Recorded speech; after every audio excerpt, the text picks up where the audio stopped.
These last few slides are from the Juvenile Court Statistics, the supplemental materials that I had you review. This first slide on statistics shows you an interesting trend. If you were to look at the number of cases in 1985, you would see that number of cases for males decreased by 5%, whereas the number for females increased by 55%.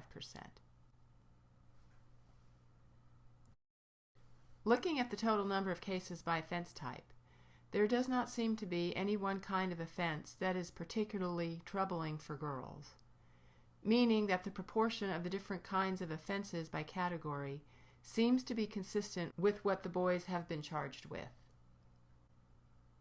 In looking at the percentage of caseload for girls as compared to the boys, female caseloads have steadily risen, though there was some unexplained drop in the female cases that occurred in 2006.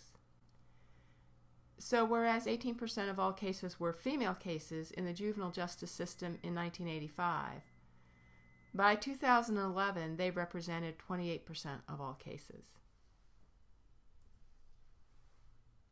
Again, breaking everything down by offense category for person, property, drug, and public order categories of offenses, there are some interesting trends.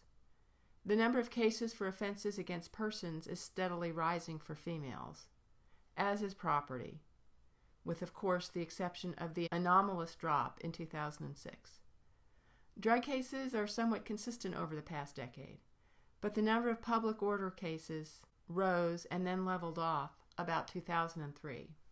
So I want to make some closing comments before we conclude our chapter on gender.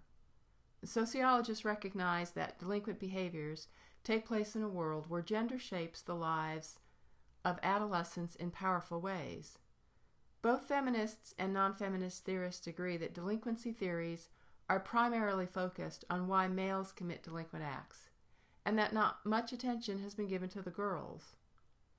At the same time, there is considerable evidence that supports the idea that female delinquency is produced by many or the same sociological factors as male delinquency, and also that more behavioral variations exist within genders than between them. We also know that female delinquents are not treated more leniently than males, particularly when it comes to status offenses, such as runaway or beyond control, or when sexual behavior is involved. Most researchers agree that further examination of how gender, class, and race are interrelated will likely lead to some additional insights into the problems facing female adolescents.